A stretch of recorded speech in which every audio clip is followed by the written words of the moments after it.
السلام عليكم متابعيني، شلونكم؟ شلون صحتكم؟ ورمضان كريم.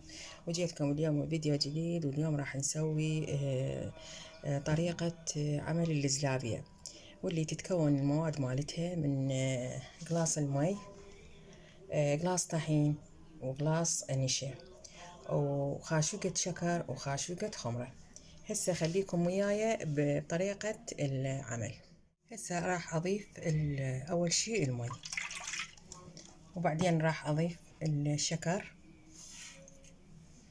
وراح أضيف خاشوقة الخمرة،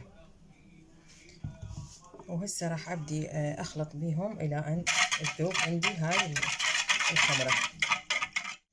هسه بعد ما خلطتهم وصار بهالشكل راح أضيف لهم نص كمية الطحين. هذا مو قلاص طحين، راح أضيف نص الكمية. بسم الله الرحمن الرحيم. وهسه راح أبدي أخلطهم بهذا الشكل. بسم الله الرحمن الرحيم. أخلط بحيث هاي الطحين كلش ينوع، يعني ما أخلي بيه تكتلات. وبعدها أتركه في نص ساعة إلى أن تختمر هاي الخلطة.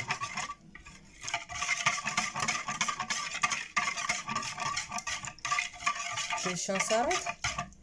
هاي خلطت الخمرة والشكر والنص غلاس طحين. هسه بعد ما خلطتهم راح اتركهم نص ساعة، اغطيهم نص ساعة وارجع لكم. هذه بعد ما تركتها نص ساعة صار هذا شكلها. هسه راح اضيف لها باقي المواد. راح اضيف نص كوب الطحين اللي بقى،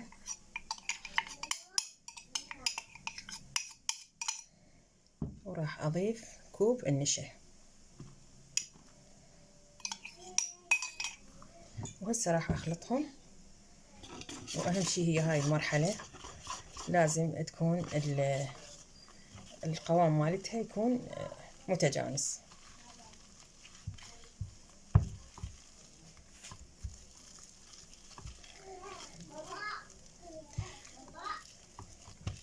راح احتاج لها يمكن شوية مي، لان اكو طحين مرات يحب يشرب مي.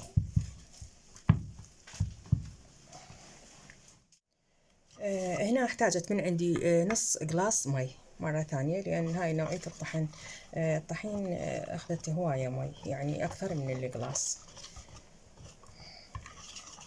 عادي يعني اذا خليتي واحتاجيتي يعني اضيف مرتلخ. بعد شلون صارت هسه انا اريد هيك هالشكل قوامها، بس كون من تخلطيها كون ما تبقى تكتلات ولا شويه بيها. بهذا الطريقه.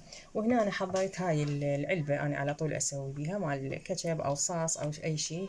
هاي بعد شلون، وهاي على مود هاي الفتحه مالتها من هنا.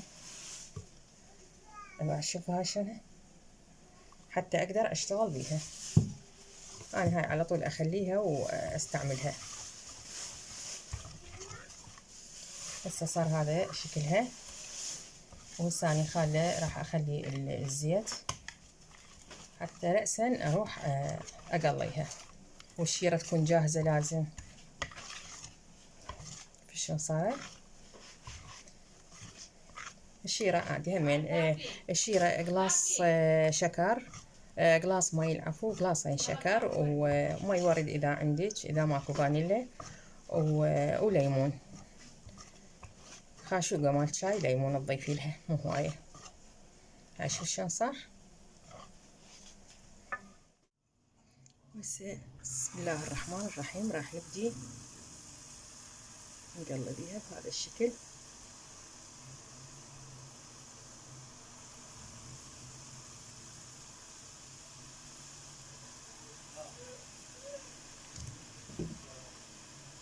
شوفي شلون صارت على نار هادئة.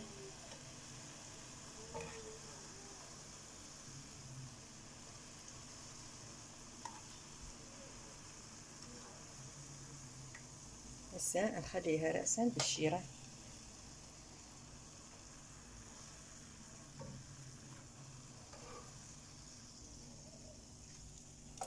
هسه نسوي بعد كمية وياكم. بسم الله الرحمن الرحيم.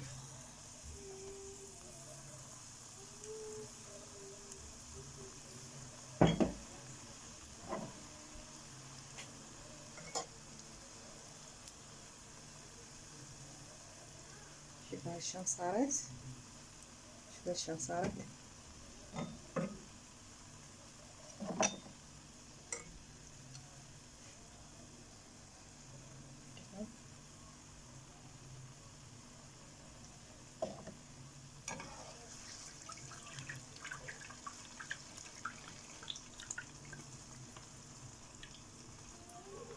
طريقة سهلة وبسيطة، موادها موجودة بكل بيت.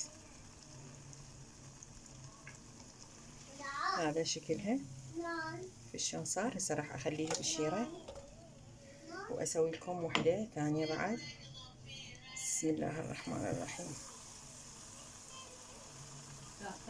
ما اخذت من عندي كوب نشا، كوب طحين، ملعقة سكر وملعقة خمرة.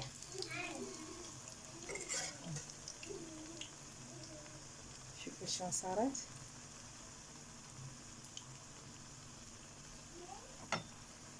هاي هسه الثانية.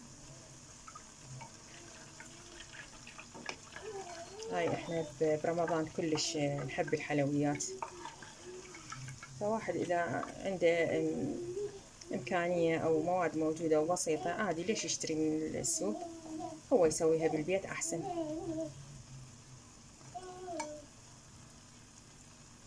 هسه راح اشيلها اضيفها للشيرة. هسه راح اسوي بعد وحدة.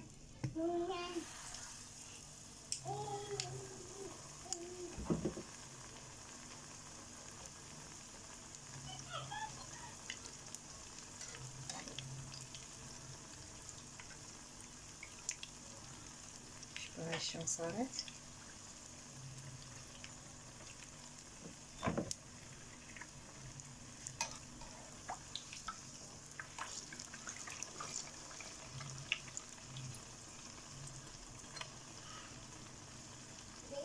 خليكم ويانا بالنتيجة النهائية.